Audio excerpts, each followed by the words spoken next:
Hello and welcome. You're watching Good Morning India. I'm Rishika Barua. Let's get you up to speed with the top headlines we're tracking this morning.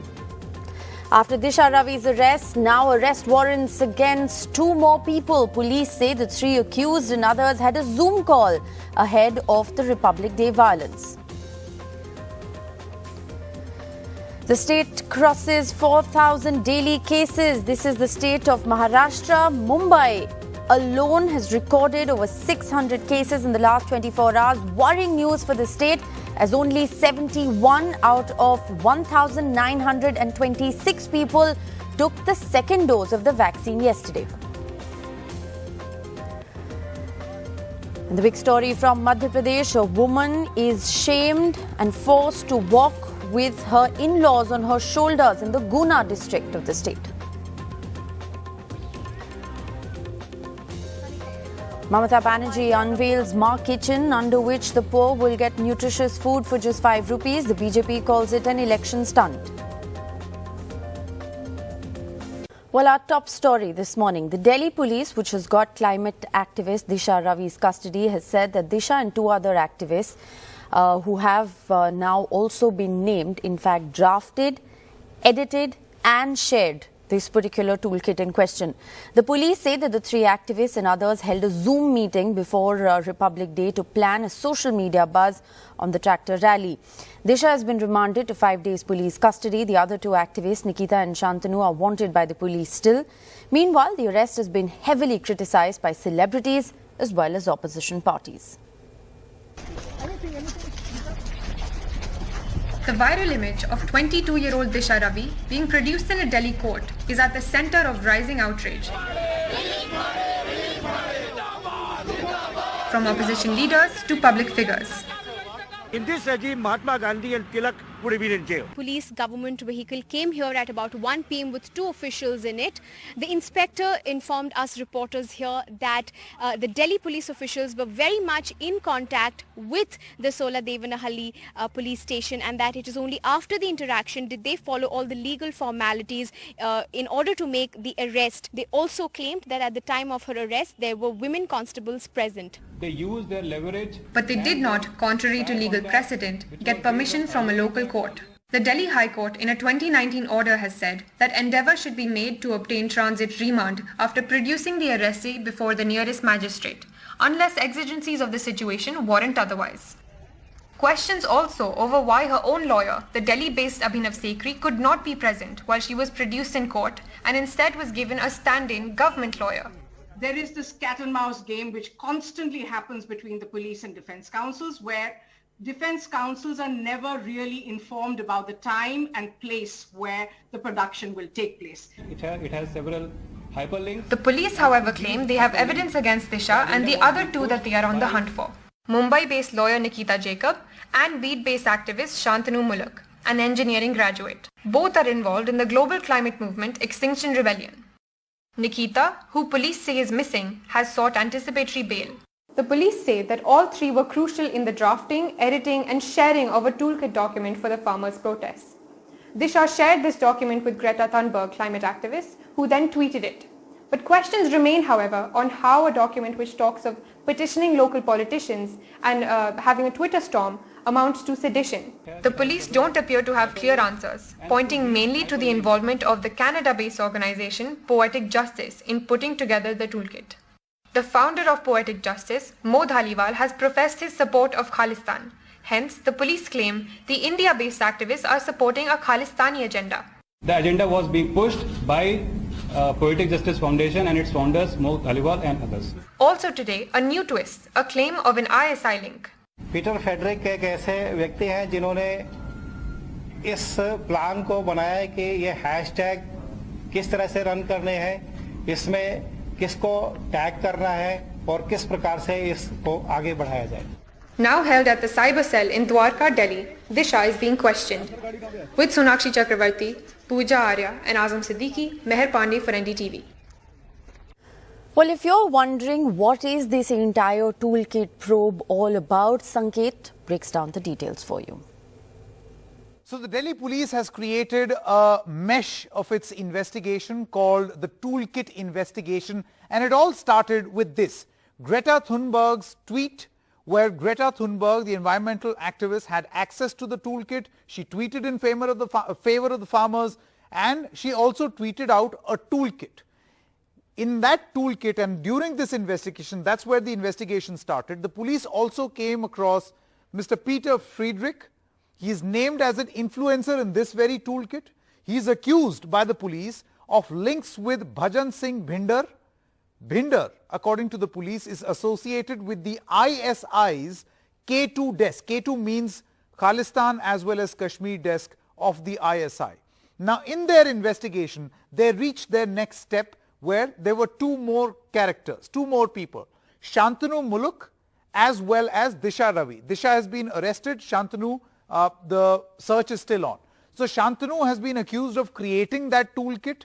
It was found in his Google Drive, and he was also, according to the police, given access to edit this toolkit.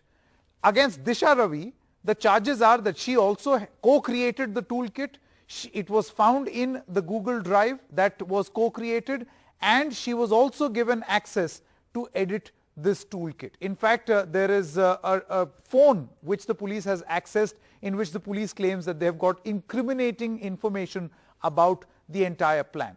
Now, the next person in this matrix, the toolkit investigation, is a lady called Nikita Jacob. She is a lawyer by profession. The hunt for her is on by the police. The police alleges that she coordinated making of the toolkit, and she is actually, according to the police, the interface between a man called M.O. Dhaliwal, and you will know later, as the police claims he's the mastermind, Punita, and I'll tell you who she is, Shantanu and Disha Ravi. And 2 laptops have been recovered. The police, through the course of their investigation, have found this. Now, this is all in the investigation of the toolkit, which was tweeted by Greta Thunberg. Now, the next person that is under the investigation is a lady called Punita. Punita is based in Canada. She, according to the police, is an interface between Nikita as well as Mr. Dhaliwal. She is also the associate of M.O. Dhaliwal. She, according to the police, was coordinating the toolkit and also coordinating with the person right at the top, according to the police, who has masterminded all of this. And then will come an interesting name, and also, according to the police, the link with the 26 January violence, Mr. M.O. Dhaliwal. The police says he's the founder of Poetic Justice Foundation. This organization has pro-Khalistani links. The police says that there was a Zoom call to decide on the plan of action between M.O. Dhaliwal, Punita, Nikita Jacob, Shantanu Muluk as well as Disha Ravi ahead of the 26th of January violence. Now, this is the claim that the police is making, which becomes significant because so far we don't have any proof that the police has provided of this claim that they've made. M.O. Dhaliwal is also accused of masterminding that unrest and also initiating a campaign, what the police says, a campaign to create a sort of a Twitter storm, a campaign against the government as far as the farmers' protest is concerned. Now, there's been a political storm over Disha Ravi's arrest. 2 chief ministers of West Bengal and Delhi, Mamata Banerjee and Arvind Kejriwal, have spoken out against it. Let's listen in to the political reactions. They cannot spare a 21 years girl, or they cannot spare the Padma Shri Rajdeep Sardesai, or they cannot spare the Delhi journalist or the Kerala journalist or the Bengaluru journalist or the student, but they can spare only their nuisance created people. That is most unfortunate. Fight the politics politically, but don't abuse the people, don't accuse the people, don't beat the farmers, don't beat the students, don't beat the other people. आज 1970 के दशक का हवाला देने वाली BJP वही कर रही है। फर्क उस समय यह था कि मिसेस गांधी ने प्रोक्लेमेशन किया, इमरजेंसी को घोषित किया। उस समय के राष्ट्रपति ने उनके दिखाई गई डॉटेड लाइन पे साइन करके लागू करी इमरजेंसी, और आज इमरजेंसी औपचारिक तौर पे लागू नहीं है, लेकिन 21 साल की बेटी को अरेस्ट कर कुछ ऐसा ही करने की कोशिश मुझे लग रहा है कि मोदी सरकार कर रही है। Meanwhile, it's not just political reactions, but the legal community has also reacted to this story. Retired Supreme Court Justice Madan Lokur has said the Delhi police and the Bengaluru police must come clean on what exactly has happened. If we can treat Pakistani prisoners of war and a terrorist like Kasab with dignity, surely we can treat an Indian citizen with dignity too. Now here's what another former Supreme Court judge, Justice Deepak Gupta, told NDTV. Listen in. I think it's an attack on free speech, an attack on the freedom of speech and expression. Every citizen of this country has a right to oppose the government, and as long as the opposition is peaceful. I've gone through the documents on the toolkit, those which are available on in the public domain, right. And I see that there is nothing in the toolkit which says anything with regard to violence or anything with regard to inciting people. It does support the farmers' protest. It does tell them that they must move from Delhi, from the sites of the protest to Delhi and then go back. It doesn't say stay in Delhi, it says go back. You know, there's nothing in this which talks of violence. This toolkit is much before the agreement between the Delhi police and the farmers' union, these protest unions had taken place. Mm-hmm. So I don't see what is seditious about this document. And Srinivasan Jain also spoke with the top criminal lawyer of the Supreme Court, Rebecca John. Here's what she had to say. There's a lot of fact and there is a lot of fiction. So let's try and separate them. Fact, this young woman was arrested on Saturday evening. Fact, she was produced before a magistrate in Delhi yesterday, that is Sunday, in the afternoon. Fact that a legal aid counsel was present at the time of her remand, not her counsel of choice. Fact, she was remanded to police custody for 5 days. Now, I am critical of this for the following reasons. I oppose weekend arrests and productions. I believe the Delhi police could have waited for a Monday arrest and a Tuesday production. By producing an accused person on a Sunday before a duty magistrate, you're basically ensuring that her legal rights are compromised, because it is very difficult for lawyers to be present. Most lawyers don't even know that their clients are going to be produced in court on a Sunday. Secondly, in this case, it appears that the Delhi police did inform her lawyer of choice. However, I can tell you from my experience of being a criminal lawyer in Delhi for the last 33 years, there is this cat and mouse game which constantly happens between the police and defense counsels, where defense counsels are never really informed about the time and place where the production will take place. And I think that confusion took place yesterday as well. And that is why the lawyer of choice could not be present. And that is a serious problem. Now, once you've informed a lawyer of choice, there is no reason why the court could not have asked this young lady whether she wanted that lawyer of choice to be present, and information could have been sent that we are now commencing remand proceedings. These are not difficult things to do. This happens every day. Well, writer and young activist Gurpreet Kaur also spoke with NDTV on Disha's arrest. She said, wonder how people are buying that a 21-year-old could be conspiring against her own country. Listen in. Being called anti-national, as you said, on Twitter, and now we're seeing that these activists, Disha is facing sedition charges. We saw what happened last week when journalists like Mrinal Pandey, Rajdeep Sardesai and MP also faced sedition charges. Basically mean that you're conspiring against your country. It's got a life imprisonment if you're found guilty. So it's actually gone from that brutal troll online space to actually being charged by police. So, you know, the Delhi police is the premier police of the country. Tell us about what it was like for you when you had put on what you thought was a harmless gesture of peace. Did you expect the scale of what you would face? How did you and your family actually face it?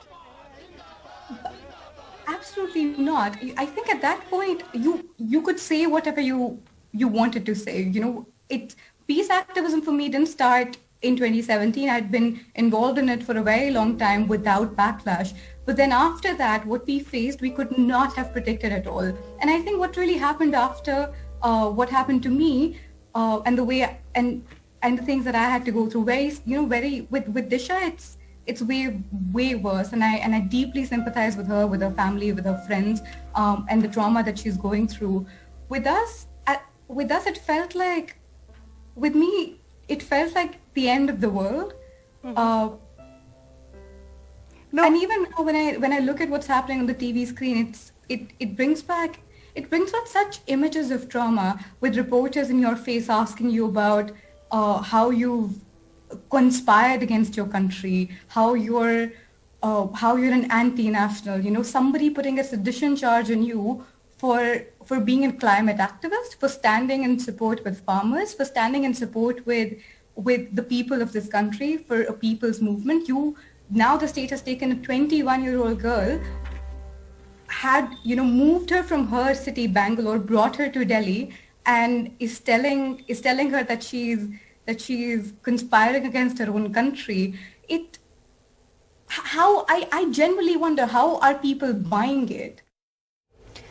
Well, with that, we're going to slip into a very short break. We have a lot more lined up on the other side. Stay with us. Welcome back. Let's shift our focus to India's vaccination numbers. Over 85 lakh COVID vaccinations have been given so far. There are 14 states that have more than 70% of their healthcare workers who've already been vaccinated. These states are Bihar, Lakshadweep, Tripura, Orissa, Madhya Pradesh, Uttarakhand, Chhattisgarh, Himachal Pradesh, Uttar Pradesh, Jharkhand, Mizoram, Kerala, Rajasthan and Sikkim. There are 5 states, however, that are lagging behind. They have less than 40% of their healthcare workers who've been vaccinated so far. These are Tamil Nadu, Punjab, Chandigarh, Nagaland and Puducherry.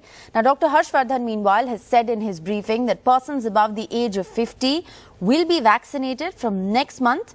In all, 26 crore people fall under this category. Now, this, remember, is the first acknowledgement by the Government of India that the vaccine rollout will now be implemented for those above the age of 50, which is the second phase of vaccination, which goes beyond just the healthcare workers. 20-25 देशों को हम already vaccine जो है वो विदेशों को देने की स्थिति के अंदर आ गए हैं और बहुत ही जल्दी आप जानते हैं कि जो एक बड़ी कैटेगरी है 50 साल से ऊपर के लोग, इनको भी मार्च के महीने में हम वैक्सीन देने की स्थिति में आ रहे हैं। और खाली ये 2 वैक्सीन नहीं, अभी जब मैं लिस्ट का विश्लेषण करता हूं तो ध्यान में आता है कि कम से कम 18-20 वैक्सीन्स के ऊपर अलग अलग स्टेजेस में काम हो रहा है। कोई प्री क्लिनिकल ट्रायल है, कोई एडवांस्ड प्री क्लिनिकल ट्रायल है, कोई फेज 1 है, कोई फेज 2 है, कोई फेज 3 है। सबके अंदर अलग अलग स्टेजेस में और कुछ एक अगले कुछ महीनों में आ सकती हैं। Well, and to the latest on the coronavirus, well, COVID-19 clearly isn't over. These are worrying numbers that we're reporting from the state of Maharashtra. Now, Maharashtra, remember, has been the worst affected state as far as COVID-19 is concerned. And in the last 24-hour period, Maharashtra has seen over 4,000 new cases being reported, 600 cases in Mumbai alone. These numbers nearly after a month when the curve was clearly declining. Why is there this sudden surge in the number of cases? Purva Chitnis reports. In the last 15 days of Mumbai's local train resuming, the city has seen COVID cases rising, crossing 600 after a month. The weekly average rising to over 600 daily cases from 400. Covid positive के cases में बढ़ोतरी कुछ हद तक हुई है, 10%, 12%। इसमें 4-5 कारण बताए जा सकते हैं, जैसे फॉरेन ट्रैवलर का जो आने की जो संख्या है उसमें काफ़ी बढ़ोतरी हुई है। लोकल ट्रेन भी शुरू है, उसका भी कुछ न कुछ परिणाम जरूर हुआ है। For the past 5 days, cases have risen sharply in Maharashtra. Cases in the state have crossed 4,000 plus after almost 40 days. Districts contributing to this rise are Mumbai, Pune, Pimpri-Chinchwad, Nashik, Nagpur, Amravati. Amravati appears the worst hit in the pace of infection. The latest tally of 430 daily cases is a 7-fold rise in just 15 days. Its active cases have jumped to over 2,800 from under 400 a month ago. New curbs on crowds have been imposed until February 28. More than 5 people can't gather at a spot. School, colleges, rallies are not allowed. ट्रेनच्या developments आहेत किंवा कुठेतरी आपल्या एखाद्या pockets मध्ये काय spike काय विशेष कारणामध्ये झालेली आहेत का, सो असा काय हवामानमध्ये परिवर्तन आहे किंवा असं काही विशेष इश्यूज आहेत का? So once this NIE Pune report will come, त्यानंतर आपल्याला जास्त याच्याबद्दलची we will be able to explain. Worryingly, as cases rise, Maharashtra's vaccination rate is 53% compared to the national average of over 68%. But the pace has picked up since last week when it was just 48%. Although the vaccination process has begun, but the rise in cases is a serious concern. And if protocols are not followed properly, then Maharashtra could once again see a swelling up of cases which could force the authorities to take stricter action. In Mumbai with camera person Rajendra Dayalkar and Sanjay Mandal, this is Purva Chitnis for NDTV. Well, it's not just the COVID-19 numbers that is a cause of concern for the state of Maharashtra. There's another real big worry that the state is staring at. The second dose of vaccination began in Mumbai yesterday. And these numbers are shocking. Only 71 people took the COVID-19 vaccine second dose, when on the 16th of Jan, there were over 1,900 people that took the vaccine. So only 71 people out of 1,926 people actually took the second dose of the vaccine, which means that many people in the state of Maharashtra have failed to turn up for the second dose of the COVID-19 vaccine. The Gujarat Chief Minister Vijay Rupani is tested positive for the coronavirus hours after he fainted on the stage during an election rally in Vadodara and was flown to Ahmedabad to be admitted into a hospital. He has mild symptoms. Two other BJP leaders in the state, Bhikubhai Dalsania and MP Vinod Chavda, have also contracted the coronavirus, the Gujarat BJP chief has said. Meanwhile, to prevent the spread of COVID-19, the Gujarat government on Monday extended night curfew till February the 28th in 4 major cities of the state, Ahmedabad, Surat, Vadodara and Rajkot. However, initially the night curfew was from midnight to 6 a.m. From 11 p.m. to 6 a.m. That has now been relaxed. The new curfew in these 4 cities is from midnight to 6 a.m. Welcome back. The big story we're tracking from the national capital this morning. The Gymkhana club has a new administrator appointed by the central government to manage this prestigious club. The appointment was made after NCLAT, the National Company Law Appellate Tribunal, ruled in favor of the centre against the prestigious 107-year-old club and suspended the General Committee managing the Delhi Gymkhana club. It has also put a freeze on new members and clearing any waitlisted member. Sunil Prabhu joins us with the very latest. Sunil, break it down for us. The Delhi Gymkhana board has been suspended and effectively now come under government control. That's right. Basically, what's been done is that the General Committee has been suspended.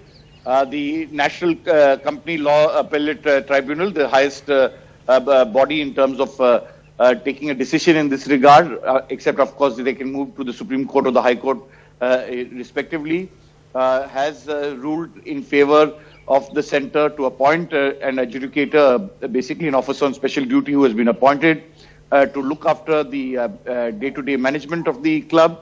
They have also put a freeze on any new membership and also not to touch those who are waitlisted, because the ruling of course says that they've done this because of social equality, to ensure, because it goes against the very constitutional guidelines, because what had happened was that this prestigious club, 107 years old, had been trying to perpetrate what they say an apartheid and allow only certain blue-blooded people and not open up the membership. And it's in that count that the NCLT has moved and agreed with the centre's plea and now decided to suspend the General Committee membership, which looks after the day-to-day management, and appointed its own adjudicator.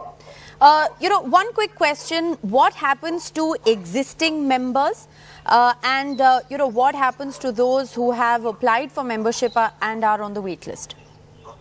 So for existing members, there's no problem. Those who have applied for membership, they are not. That's been put on hold. There's a freeze on it.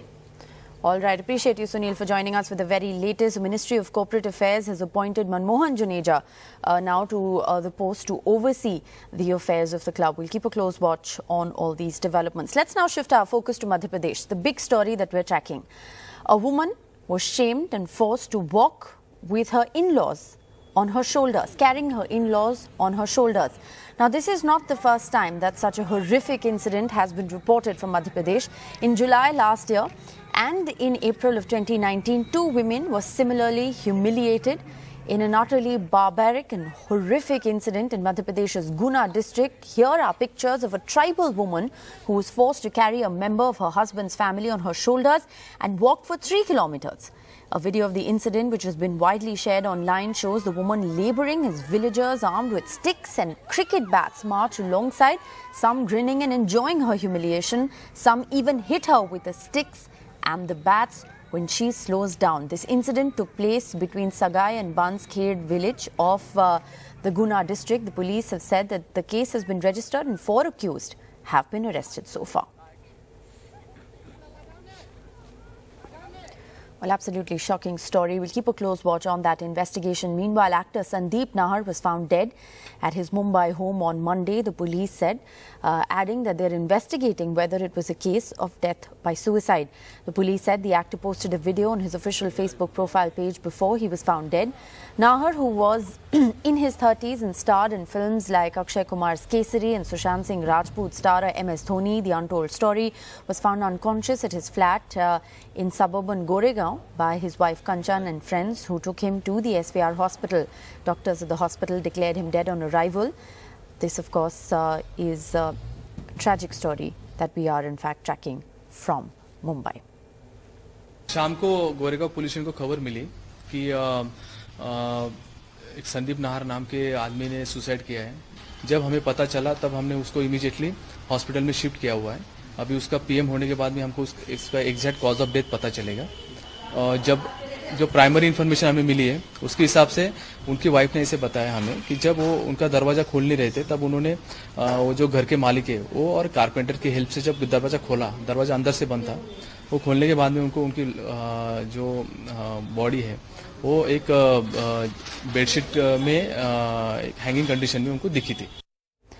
Well, let's now shift our focus to West Bengal. Ahead of the elections in the state, the Chief Minister Mamata Banerjee is rolling out the Maa scheme along with the lines of the Indira and Amma canteens, under which the poor will get nutritious food, an entire meal for just 5 rupees. The opposition BJP is calling it an election stunt. The Trinamool scoffs at the charge. Maa Kitchen, we are proud of our Maa. মার নাম যেখানেই থাকবে সেখানেই সবচেয়ে ভালো হবে সব মায়েদের আমরা প্রণাম জানাই Mamata Banerjee's newest scheme on the lines of the Amma canteen and the Indira canteen, a nutritious meal at ₹5 only. The scheme rolled out on Monday and will be gradually expanded. The meal consists of rice, dal, vegetables and an egg. The beneficiaries are happy but question if it will continue throughout the year. সবজি ভাত খেতে গেলে 25 টাকা লাগে 5 টাকায় তো ভাবাই যাচ্ছে যা খাবার দিচ্ছে এটা 12 মাস খেলে তো খুবই ভালো হয় গরিব মানুষ তো কি করবে 5 টাকা থেকে একবেলা খেলে অনেক খুব উপকার The BJP says the scheme is an election stunt and the Trinamool has to resort to this as people are in trouble. আজকে বাংলার সাধারণ মানুষের কাছে খাওয়ার টাকা নেই পয়সা নেই ইনকাম নাই তাই 5 টাকার মা ক্যান্টিন চালাতে হচ্ছে দিদিমণি প্রমাণ করলেন তিনি প্রশাসক হিসেবে সম্পূর্ণ ব্যর্থ মানুষকে ভিখারি করে রেখেছেন তাই 5 টাকা দিয়ে সরকারি ক্যান্টিনে খেতে হবে The Trinamool hit back saying it's only the BJP that remembers Bengal only during elections. चुनाव से पहले मोदी जी इतना बार क्यों आ रहे हैं इतना दिन बंगाल का ख्याल नहीं ना अभी रोज रोज आ रहे हैं कभी हल्दिया में आ रहे हैं कभी इधर आ रहे हैं क्यों आ रहे हैं ये चुनावी थाली नहीं है कन्याश्री आज भी चल रहा है रूपोश्री आज भी चल रहा है 707 चल रहा है Mamata Banerjee's Maa scheme is being rolled out just ahead of the elections. While the BJP, the opposition, calls it an election stunt, the Trinamool scoffs at the charge, saying that there have been successful experiments like these in the past and this hopefully will emulate that and ensure that the poor in the state don't sleep hungry. In Kolkata with camera person GD Shankar, Saurabh Gupta, NDTV.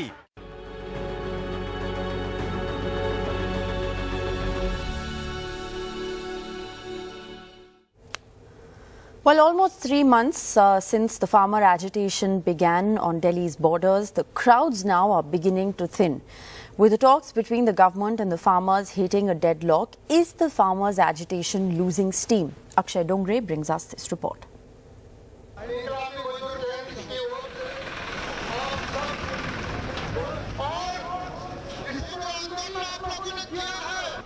Fewer people on stage, empty tents and farmers returning to their villages.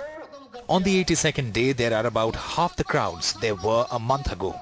Is the farmers' agitation fizzling out? 36-year-old Ramanpreet, a farmer from Anantpur Sahib, is volunteering at a kitchen at a Ghazipur border. She claims that farmers, along with the protest, also have to take care of their crops. Farmer leaders say fewer people is their new strategy, as this is going to be a long battle. क्या हम यहाँ मान लिया 10 लाख आदमी इकट्ठे कर दें, क्या सरकार कल को हमारी बात मान लेगी? आप बताओ, कल को हमारी बात मान, हमने पूरे देश में जैसा हमने 18 तारीख को सांकेतिक जो है हड़ताल सांकेतिक रेल रोको अभियान हम प्रोटेस्ट करेंगे. The farmer leaders call it the decentralization of the agitation. आंदोलन जो था पहले केंद्रित था बॉर्डरों पर, अब जो है सरकार की हठधर्मिता के चलते किसान जथेबंदियों को भी अपनी स्ट्रेटजी जो है वो बदलनी पड़ी. अब किसान आंदोलन हर गांव में हर मोहल्ले में पहुंच सके ऐसी योजना है. Farmer leaders have planned Mahapanchayats across the country. Tikat and other farmer leaders will attend Mahapanchayats in Haryana, Maharashtra, Rajasthan within 10 days. There, however, is no relaxation in the blockades or the security by the police. The roads leading to the Ghazipur, Tikri and Singhu protest sites continue to remain sealed by the police. Leaders claim farmers are always available to arrive at the borders within a short notice. As the farmers' agitations at the borders of the national capital are about to complete 3 months, and with no breakthrough in this stalemate between the government and the farmers in sight, the farmers too are changing the face and the methods of their protest to intensify it across the country. With camera person Manoj Thakur, I'm Akshay Dongre for NDTV. Purva, a day after announcing the arrest of this 22-year-old activist, Disha Ravi, over, of course, this toolkit that was tweeted by Greta Thunberg. Now, the Delhi police has also issued non-bailable warrants against Mumbai-based advocate Nikita Jacob and her associate Shantanu, saying that they're also allegedly responsible for creating the document. But they were not found at their residence in Mumbai or Bid, respectively. What's really going on? Well, in fact, as far as Nikita Jacob and Shantanu Muluk are concerned, well, they have moved to Bombay High Court seeking transit anticipatory bail. So, since Shantanu is based out of Bid, he has moved to the Aurangabad bench of the Bombay High Court, and that plea is likely to come up today. But as far as Nikita Jacob is concerned, well, her plea is already listed by the Bombay High Court in Mumbai, and it is going to come up for hearing anytime post lunch, in which Nikita Jacob has said that whatever charges against her are not true. She has already cooperated with the police on the 11th of February when the Delhi police, along with the constable from Mumbai, her residence Goregaon, from a constable from that local police station, accompanied the Delhi police to her house. There was a panchanama of the documents and her laptop and electronic gadgets. She cooperated with the police, and she has alleged that whatever complaint or the FIR that has been lodged against her in Delhi, she has not received any copy of it, and she has also said in her statement that there is no political or religious or any financial motive against that she has, because she is a practicing lawyer in Bombay High Court, and she says that all the the accusation that she might be linked to the Aam Aadmi Party, that is also not true. And she says in her statement that she is getting threats, and she is alleging that she is being harassed by the people sending her, or trolls sending her threat messages on her email, her personal account, her phone number, her social media pictures are being circulated across social media. So that is why she is also moving Bombay High Court, and she says that since she is a lawyer, all her personal cases and documents are now being seized by the police. So she believes that there can be a false and frivolous case that can be charged against her, and in transit she might be arrested, and that is the reason she has moved to the Bombay High Court seeking transit anticipatory bail. And she also says that being a woman based in Mumbai, she cannot just always go to other state or other place to fight her case, and that is why she is moving Bombay High Court. Right. And that plea is likely to come up anytime post noon. And Shantanu Mukherjee's plea will also be heard by the Aurangabad bench of the Bombay High Court sometime today. All right. It's very interesting to note these developments. Two more activists who are in the radar of the Delhi police have also filed for anticipatory bail. We'll keep a close watch on all those developments. Purva, appreciate you for joining us for the very latest. Questions, of course, are being asked at the moment on whether the Delhi police is carrying out a witch hunt against those who've taken up the farmers' cause. What really does this do to the spirit of young activists? We have with us on the broadcast this morning Mukund Gowda, citizen activist, who is joining us. We also have Geeta Bhatt, she's a noted political analyst. Akriti Bhatia, assistant professor, Miranda House, Delhi University, also a social activist, joining us. Thanks very much for being with us this morning. Akriti Bhatia, if I can begin by asking you, what has this entire episode, everything that's transpired in the last 2 days, what really does this do to the spirit of young activists? Are people scared? Are they worried that if they speak out against the government, then action, such as sedition, as serious as sedition, can be taken against them? Rishita, thanks. I would say that young activists are actually getting encouraged even more. And they're getting one more reason to fight for, which is of state repression and the release of political prisoners. The list goes on and on. And very, very genuine issues that are actually having global importance, such as climate change, issues of farmers, issues of labor, I think is actually doing the biggest service to the mankind, I would say. And these people, it's a complete pattern that we see. These attacks are not something new, they're not surprising. If you look at the toolkit, it is being presented as a weapons kit, where attacks are being planned, and terrorists are actually planning a complete terror attack or sorts. That's absolutely not what it is. In fact, these arbitrary arrests and attacks are, acts of terrorizing, which is happening by the state. And all this toolkit, if you actually look at all of these are just like resource material which is telling that which hashtag to run, how to go about it, is trying to educate. Wherever there is dissent, I think the government gets really panicky, and we know that the Delhi police in the past also, the kind of complacency that we've seen, whether it was the JNU attack, whether it was the Jamia, where there was a very selective action and selective inaction, I would say. Well, suddenly, right. Okay, I don't want to make this discussion about the Delhi police, but more about, what really is the feeling at the moment among citizen activists. Are they emboldened or deterred by the actions that one has seen against Disha Ravi? Mukund Gowda, do you want to step in here? You're also a citizen activist. How do you feel? So as a citizen activist, as my fellow panelists said, we were deterred in the beginning. And now I think it's a time for all of us to voice against this oppression. Calling out every single act of voice of dissent as sedition will not hold strong in the long run.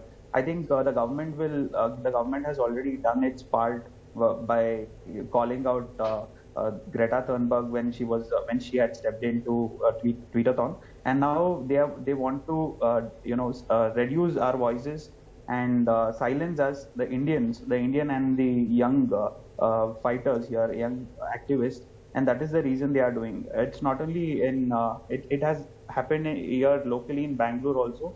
I was also arrested for voicing out and writing letter to Prime Minister about the happenings in Bangalore. And this is at a bigger scale that is happening for Disha Ravi, and at least for the other accused people, they have at least issued warrants. And poor girl Disha was directly arrested and taken back to Delhi. No warrants, no notice, and no lawyer help also. Right. So as a fellow panelist said, we are not deterred. Our voice only keeps growing and louder. Geeta Bhatt, listening to both Akriti and Mukund, would you then say that the government action against Disha Ravi, 2 more activists in the net of the Delhi police radar at the moment, all of this has in a certain sense further emboldened citizen activists, young activists to join the movement, perhaps those sitting on the fence also now questioning government action against these young activists? Well, Rishika, I think it is not about the climate activism, or those who are into environmentalists or whatever cause they have taken. There is an echo if you can get it corrected. It is very, very clear that it is also not exactly about, because toolkits are something, which for various type of campaigns, a lot of political parties are using, organizations use in, voicing their opinion. It is not just that. There is something very, very serious which was there in the toolkit, which talked about a physical action on 26th of January, a very, very important day. And what happened, we have seen the kind of violence that happened, the kind, the instigation for creating disharmony, for propagating disinformation, fake news. It says that hundreds of farmers have been injured and killed. It also talked about that in Indian embassies, across Indian embassies, it is important that there should be protests which should take place. It talked about that, that the soft power of India like yoga and chai, they need to be disassociated with. I mean, there were many things in it, and it resulted into a physical action and violence. That is the main cause of worry, and that is why this action has, taken place. I agree. I agree with you. I agree with you, Geeta Bhatt, that it's a cause of worry. But don't you first believe that this is right now something that still needs to be investigated, whether the toolkit is directly responsible for what transpired on the 26th of January is something which is still within the ambit of investigation. What was the need then to arrest Disha Ravi, without this link actually being probed, investigated and proven? Is it not to just send out a message that if you speak against the government, or if you question the government, or if you side with the farmers, then you will be dealt with? Well, you see, it is the Delhi police has come out with a lot of evidence where it shows that the activist who has been arrested was well aware that if in her WhatsApp chat with Greta Thunberg that has been released by the Delhi police very categorically and clearly shows that she was very much aware that if, if this toolkit will be released, then they may get charged under UAPA. There is a procedure, lawful procedure that is being followed. And that only once, the charge sheet, if is going to be filed as and when, and the case will proceed, then we will come to know about it. It's very interesting. It's very interesting, Geeta Bhatt, that you raised that point. It is Schedule 4. Schedule 4. It's very interesting. It's very interesting that you raised that point. I'm going to interrupt you just there and get in a quick reaction from both Akriti and Mukund on that very point.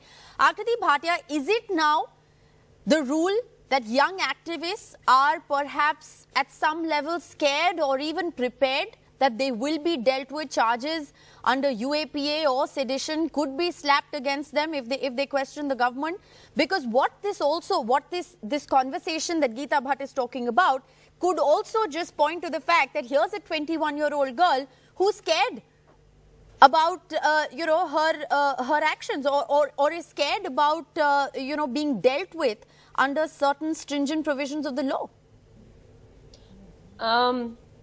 I think the toolkit that this government has is that of instilling fear and hate and all kinds of negative sensibilities among people, especially people who are vocal. The kinds of cases, fake cases, which none of them have been able to be actually proven yet. There is a big list just on the basis of suspicion and just on the basis of actually sending the signal that this is something which will not work. They have been doing a lot of arbitrary arrests, and I think that is another issue that has to be taken up, because UAPA, sedition and all of these were anyway selectively also used during the colonial times, and there is there that sense of fear, Mukund Gaura, as activists continue?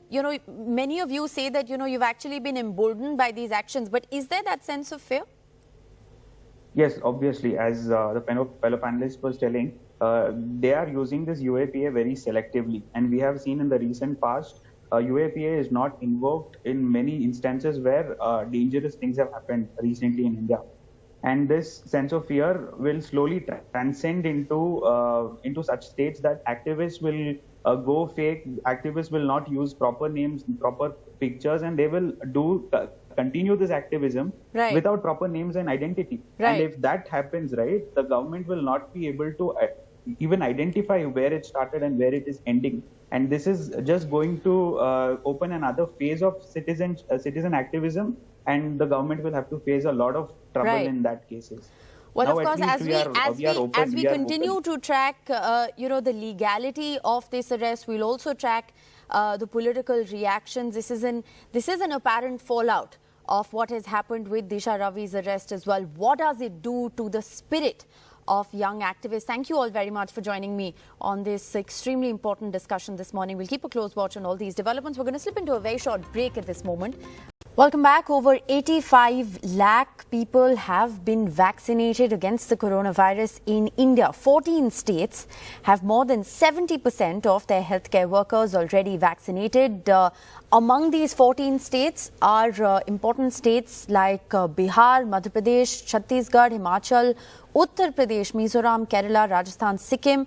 But there are 5 states that have still less than 40% of their healthcare workers who've been vaccinated. Among these poorer states showing a poorer track record of vaccination are Tamil Nadu, Punjab, Chandigarh, Nagaland and Puducherry. So this, of course, is the latest vaccination data that's coming in from across the country. Dr. Harshvardhan, meanwhile, has said that people above the age of 50 will be vaccinated from next month. This, remember, will be the phase 2 rollout of India's vaccination program, where the vaccine will be available to common citizens above the age of 50. Further categorizations will be made. There are 26 crore people who fall under this category. 20-25 देशों को हम already vaccine जो है वो विदेशों को देने की स्थिति के अंदर आ गए हैं और बहुत ही जल्दी आप जानते हैं कि जो एक बड़ी कैटेगरी है 50 साल से ऊपर के लोग, इनको भी मार्च के महीने में हम वैक्सीन देने की स्थिति में आ रहे हैं। और खाली ये 2 वैक्सीन नहीं, अभी जब मैं लिस्ट का विश्लेषण करता हूं तो ध्यान में आता है कि कम से कम 18-20 वैक्सीन्स के ऊपर अलग अलग स्टेजेस में काम हो रहा है। कोई प्री क्लिनिकल ट्रायल है, कोई एडवांस्ड प्री क्लिनिकल ट्रायल है, कोई फेज 1 है, कोई फेज 2 है, कोई फेज 3 है। सबके अंदर अलग अलग स्टेजेस में और कुछ एक अगले कुछ महीनों में आ सकती हैं। Well, to the latest figures that we're tracking on the coronavirus, well, the COVID-19 pandemic is clearly not over. The graph may be showing a decline, but Maharashtra has seen over 4,000 new cases that have been reported, 600 new cases in Mumbai alone. This surge is being seen nearly after a month. Well, why are Maharashtra's numbers surging, especially Mumbai? Purva Chitnis finds out. In the last 15 days of Mumbai's local train resuming, the city has seen COVID cases rising, crossing 600 after a month. The weekly average rising to over 600 daily cases from 400.